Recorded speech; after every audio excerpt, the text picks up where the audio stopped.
Before you start picking out tile or looking at your installation requirements, I'm going to talk about 5 things that you need to look out for whenever you're selecting tile for your next project.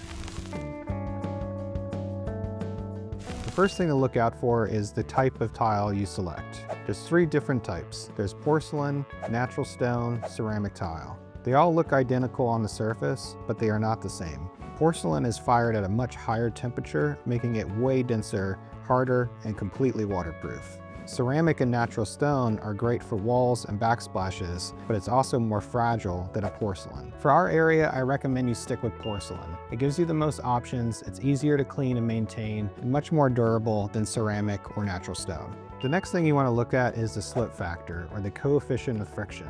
There's 2 basic types of tile. You have high gloss or polished, or matte/honed. You want to stay away from polished on the floor due to the slipperiness and stick with matte for the floors. Polished is great for walls, backsplashes, or other areas that you're not going to walk on every day. Look for doing a texture or matte finish for wet areas. Number 2, you want to pay attention to the finish. Polished versus matte. For number 3, you want to look at tile and grout size. You want to try to fit your space with the tile size that you're working with. If you have a small bathroom, you don't want very large tiles, but with a larger bathroom, you can get away with doing larger format tiles. You also want to pay attention to the grout size. Most tiles you can customize the grout size. You can go from 1/8 of an inch down to a 1/16 of an inch and sometimes even smaller. If you don't like cleaning grout every day, the smaller the better. You also want to pay attention to the grout color. Darker grout colors hide more, while lighter grout colors show more dirt, debris, and soap scum. So try to pick a darker grout color when you can so you can avoid seeing those things later. There's also several different grout formulas to choose from. Some are more stain resistant than others. So pay attention to the labels and make sure that you're getting something that's going to match your project. For number 4, this may seem obvious, but tile does not bend. You want to properly check your subfloor to make sure that it's strong, secure, and doesn't have any bounce.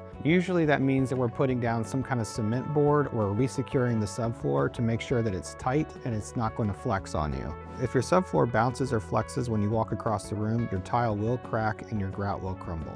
A proper tile job requires a completely rigid subfloor, which usually means adding a cement backer board or a specialized uncoupling membrane underneath. Number 5 is to remember that tile does have dye lots.